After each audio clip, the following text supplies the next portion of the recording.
あなたはマイクロアグレッションという言葉を知っていますか？それは無意識化の言動や行動から現れる偏見のこと。考えたのです。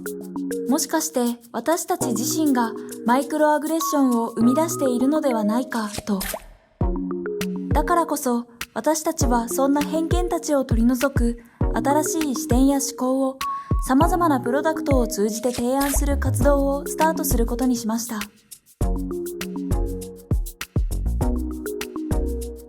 ランププロジェクト。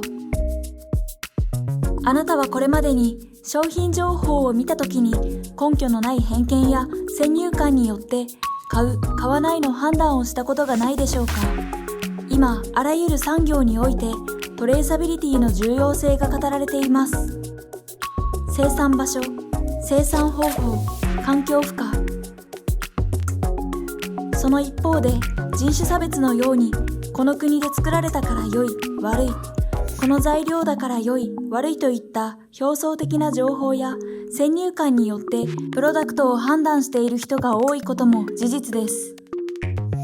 私たちの考えるトレーサビリティは一人一人の作り手とつながり共感し合えること。製品企画担当の人の好きな音楽は？カスタマーサービス担当の人の尊敬する人は？梱包を行う人の休日の過ごし方は？一つのプロダクトをメイドイン〇〇という言葉だけでくくらずに、様々なフェーズで様々な人が関わっていることを知りたくありませんか？そんな彼らの思いや趣味思考に共感する購買体験を私たちは提案します。今回はシャツの作り手たちに触れてもらえる体験をお届けします。商品企画からデザイン、材料手配、加工、配送、販売といった様々なフェーズに関わる人々の情報に触れてみてください。共感できる人間性から商品を購入する判断基準を作れたら、どんなものを購入したいと思いますか